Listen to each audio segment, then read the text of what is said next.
Thank you very much, Faisal, for welcoming us. It's good to be here. And wherever you are in the world, have a good day. I cannot just say good morning or afternoon. And we are in the virtual environment. It's an entirely different set of relations. And today, in this session, we will be looking into some of the issues, mostly methodological issues in Islamic economics. We were hoping to have three speakers, but unfortunately, myself and Professor Mabit Al-Jahri will be speaking.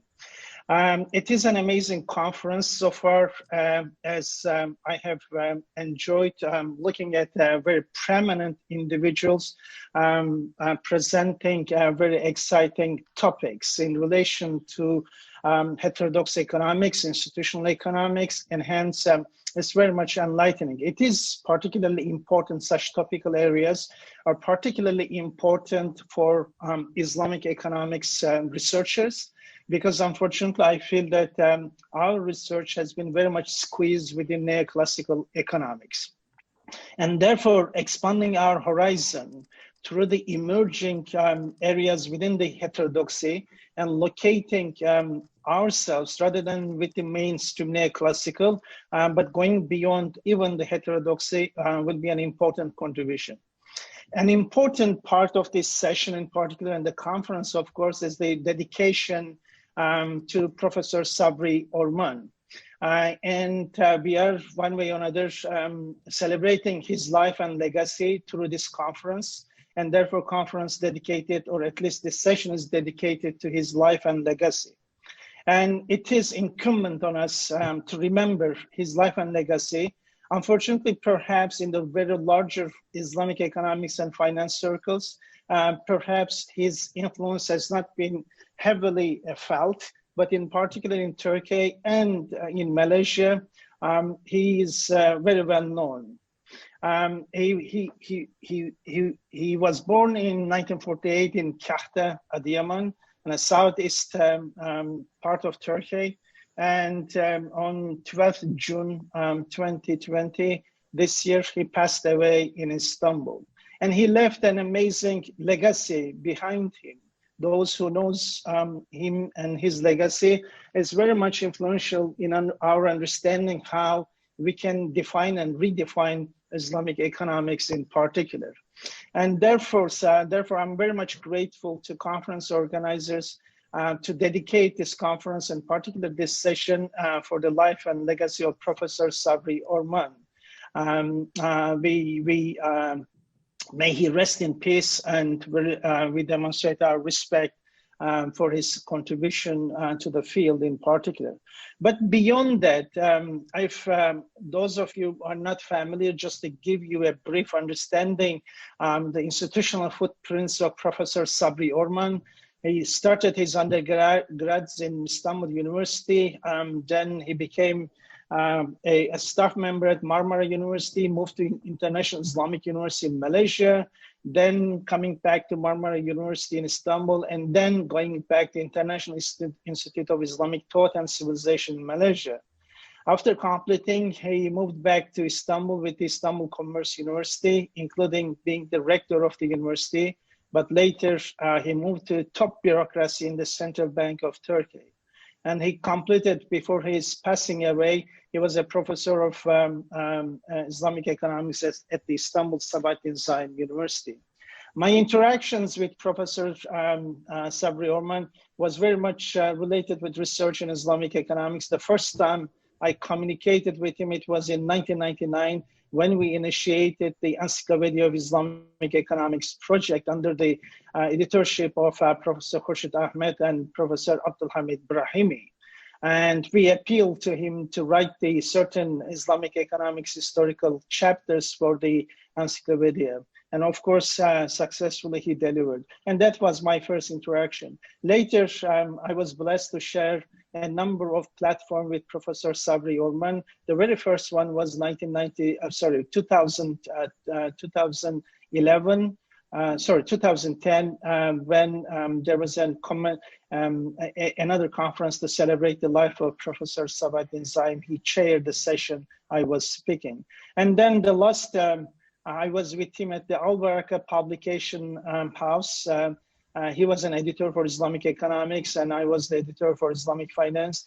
And throughout the 1.5 years, it was a great pleasure to work with him as an editor at the Al Baraka Bank publication house. May God bless his soul and rest in peace, inshallah. And we shall declare our witness that he was a great individual, an intellectual, a man of wisdom, and importantly, virtue. In terms of his contributions, some of the books are here on the screen.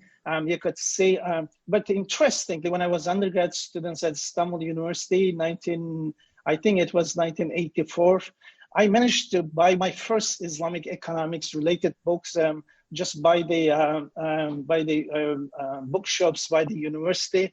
As it was the philosophy, economics philosophy of Ghazali by Sabri Orman. And that is my trajectory of development as well. That was very much the first book. And that opened the ways for me to move into Islamic economics in particular. But he has written mainly on the philosophical issues, looking at the theoretical issues. And in one of his very latest book is the Ghazali, Adala, and Social Justice. Ghazali, Justice and Social Justice. Again, he articulated the essential issues related with Islamic economics by focusing on justice and social justice issues. But of course, he was a scholar of interdisciplinary nature. Therefore, when we look at his research and his contribution, the reflection of that interdisciplinary is very much obvious. Rather than analyzing economics as a disembedded reality, by looking at his own background as well, he preferred and essentialized the importance of interdisciplinary research by generating an embedded understanding of what economics should be, which myself as well has been heavily stressing over the years. And therefore, he looked at iqtisad rather than economics as such, how iqtisad, or in English terms, iqtisad is located in historical practices and institutions, but how it is reflected in the society. And his engagement with the conceptual issues, again, aimed at looking at the authenticity rather than trying to fit into the existing so-called realities in generating an hybrid understanding of Islamic economics. Therefore, we should celebrate his life in terms of his search for authenticity rather than going into the quick fix of fitting into the existing. And therefore, another book, Islamic economics and values, as well as the modernity, he looked at those tensions, how those tensions have surfaced. I hope such productions, such contributions that has been produced by Professor Sabri Orman can be translated into English so that it can be accessible by the larger audience who has interest in Islamic economics or the history of the economies of the Muslim world and the economic thought. But importantly, of course, in addition to his books, he edited books, he translated books, and he published quite large numbers of articles, again, within those areas that I have tried to highlight.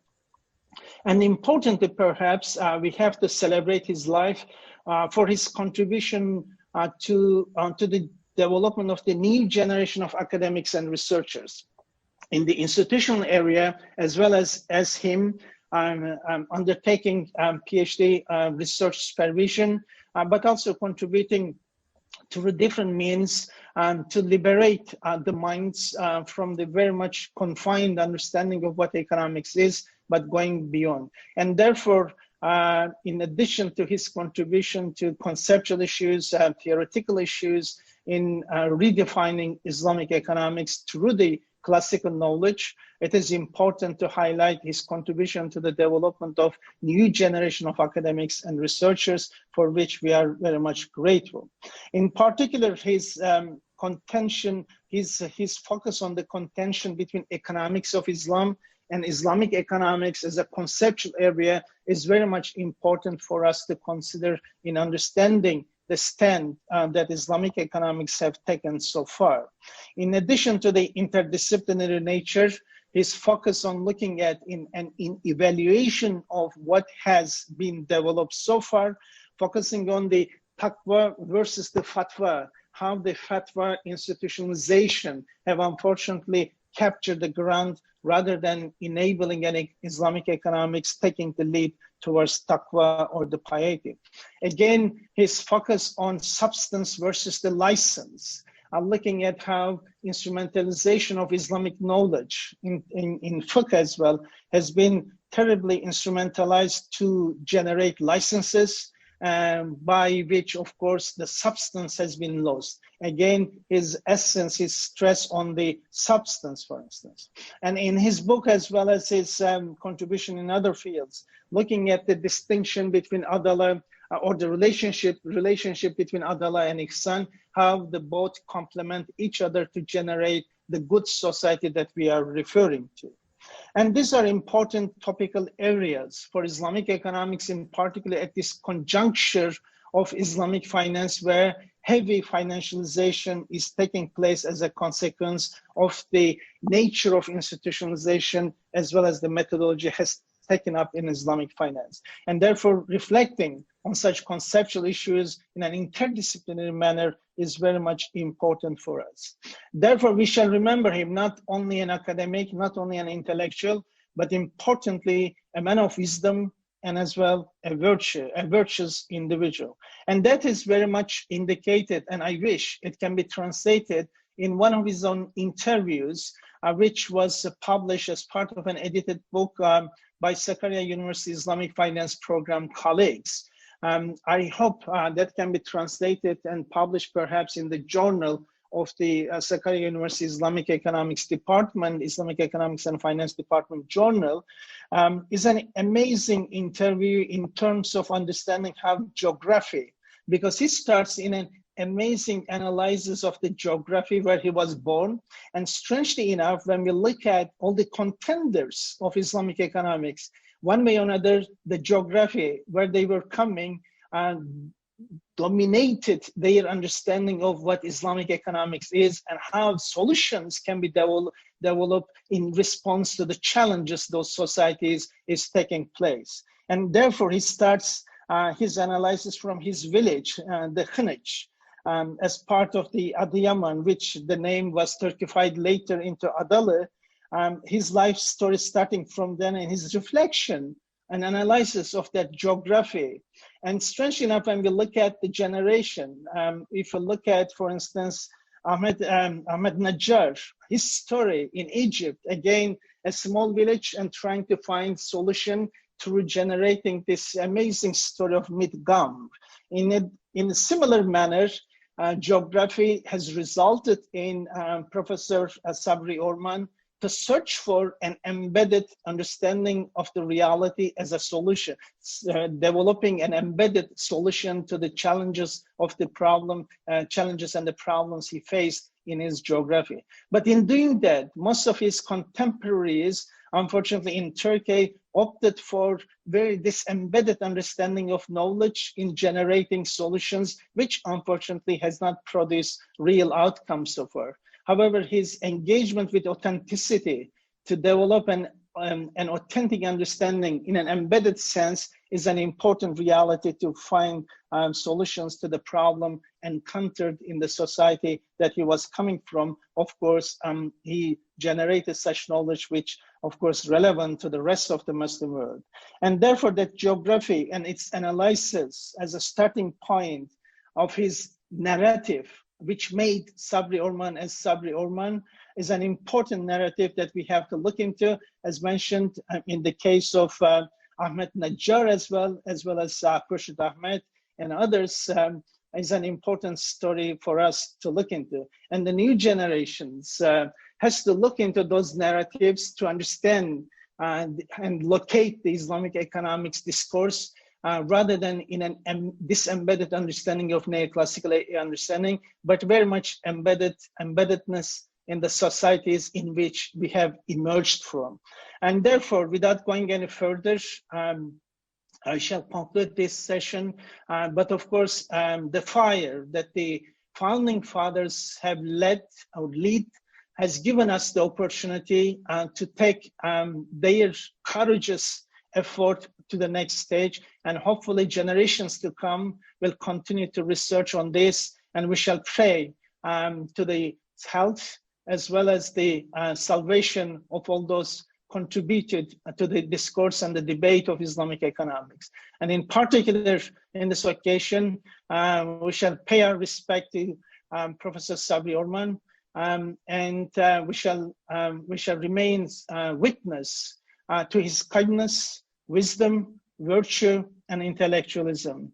Because we see a lot of intellectuals, but virtue, unfortunately, is a missing quality in nowadays realistic environment. Therefore, that has to be celebrated in particular, and we shall continue to pay our respect through academic activities, but in our own private ways, we shall extend our prayers for his salvation in the hereafter as well.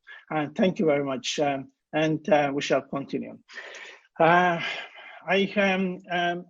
this introduction to celebrate the life as well as the legacy of Professor Sabri Orman, as part of the reflections of Islamic economics, as I mentioned, we'll continue with our session.